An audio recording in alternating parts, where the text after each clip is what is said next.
But now let's have a look at this week's new trailers, and a quick shout out goes to Don't Worry Darling, the new Olivia Wilde film coming to theaters on September 23rd. I chose to not cover this again because I watched the trailer and I think it gives a lot of the plot away. So if you're already interested in the film, I urge you to not watch that trailer. I think you will have a better experience at the theater.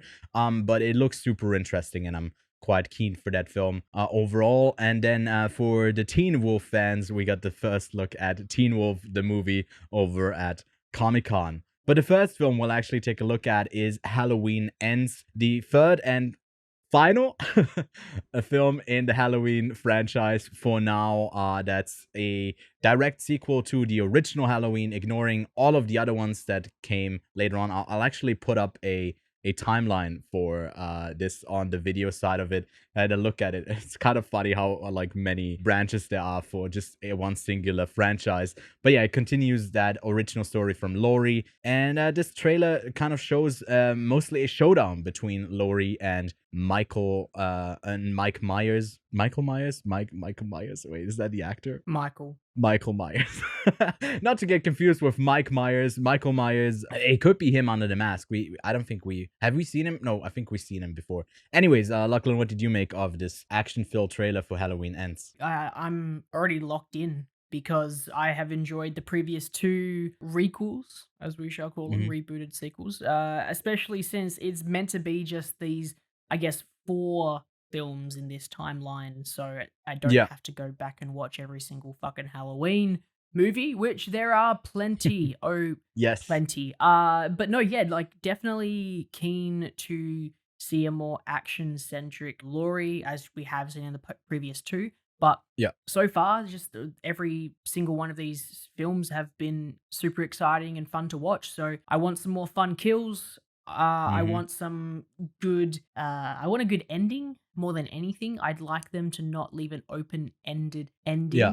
And if they are going to reboot it, don't do Laurie. Just Mike Myers or Michael Myers. Actually, you know what? Even better, rebooted with Mike Myers, the Austin Powers actor, as a serial killer, and someone else. So I think that's where they should go with the reboot. Thanks for asking. I'm keen. Thanks for asking. It's a sequence from Austin Powers, but the whole time, instead of like censoring his genital area, it's just censoring the knife from Michael Myers as he kills people. And it's like a PG-13 version of Halloween.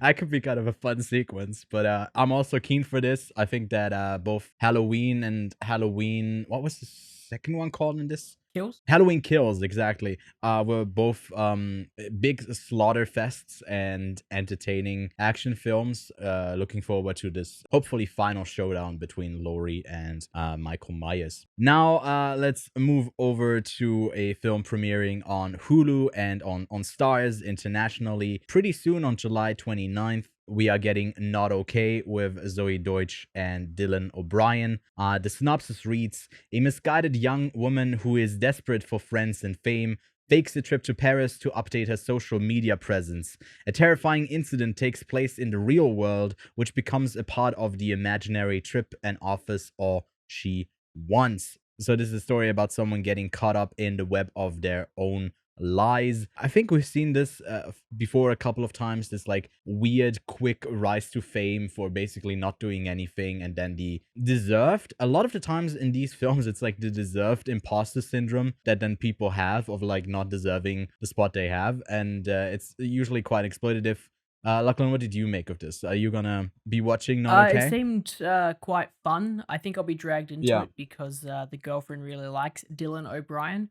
And I like him as well. I find him quite fun. So, definitely seems to be a little exciting, a little bit over the top, and I don't mind that. And I honestly wouldn't mind a smaller style film. I'm kind of it's a bit weird that I've been watching a lot of, I guess, massively scaled films recently. This one kind of seems to be just centered Small between scale. a little thing like this, where comparing to the film that I just watched, Men, which is definitely very low concept, don't need a high IQ to understand it. I feel like Not Okay is easy to watch. Yeah, it could be a double feature. It's like Men, Not Okay. Not okay. What you doing, man? Welcome back to the Quiet on Set podcast, where we're now a social commentary podcast hosted by two white guys. It's only told in one-liners, though. I'll not be back. I'm ghosting you. I'm ghosting you. Yeah, I think, like I said before, this is something that I've seen before done, and having two, I guess, likable people at the center of it might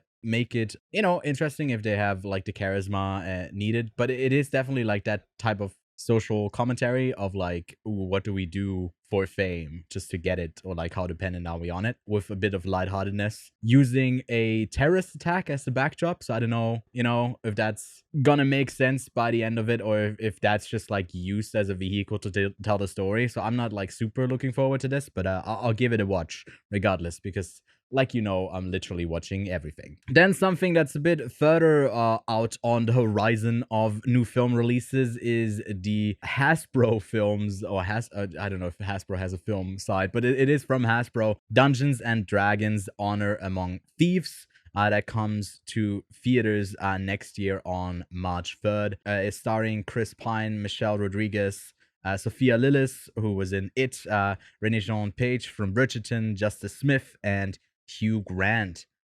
So yeah, first up, Lachlan, before we even start talking about this film, have you ever played D&D? No. Okay, so stop you there. You can't talk about this film now. This is just for the fan base. Have you played D&D? I have, actually. I've played it once. Oh, okay. Yeah, in Australia, actually.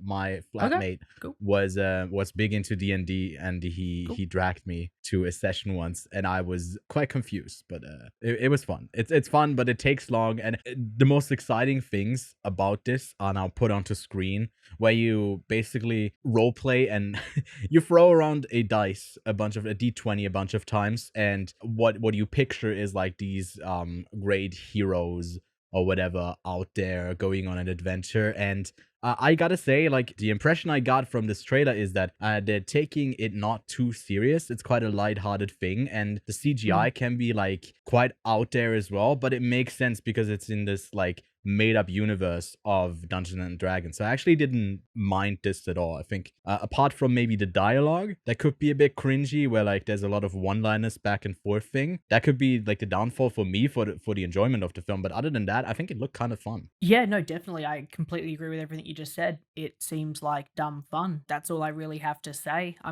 am excited for it. I think they might have learned from Warcraft's failure